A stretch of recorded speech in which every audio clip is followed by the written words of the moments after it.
What they think is if I get the vaccine, there's 100% that I will not get sick. I will not get really sick and I will not die. But what it actually means is that in order to prevent one COVID death, they have to give 22,000 vaccinations.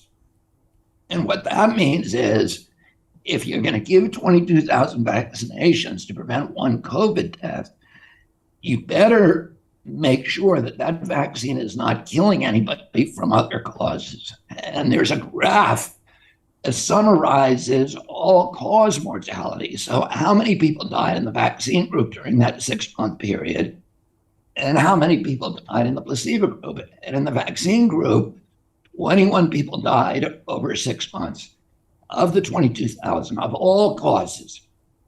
And in the placebo group, only 17 died. That means if you want to do, if you want to follow their protocols and their estimates, if you take the vaccine, you're 21% more likely to die over 6 months than people who don't, of all causes.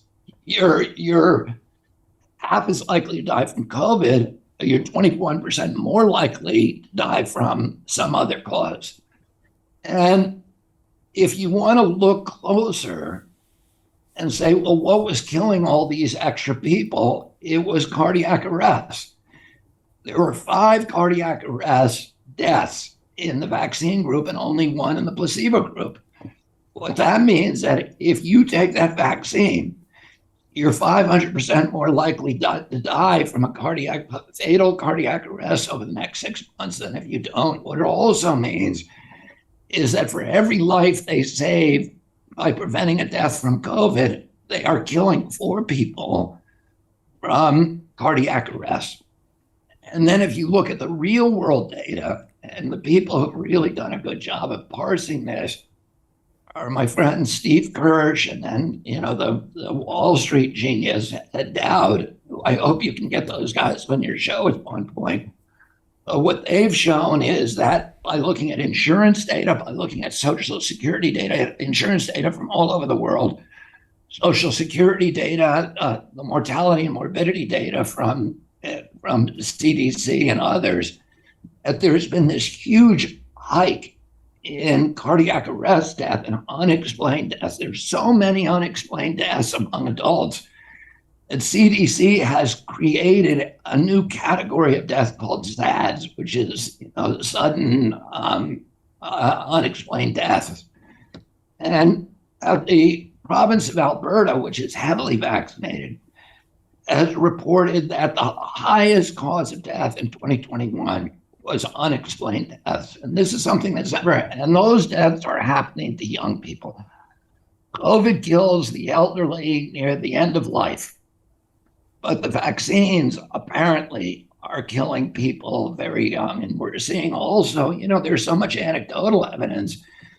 The athletes who are dying, over 1,100 athletes who have died on the field or have suffered cardiac arrest on the field during 2021, the airline pilots who have died in flight, all of these young, healthy people, and particularly athletes who are suddenly dying without any explanation, and medical personnel as well.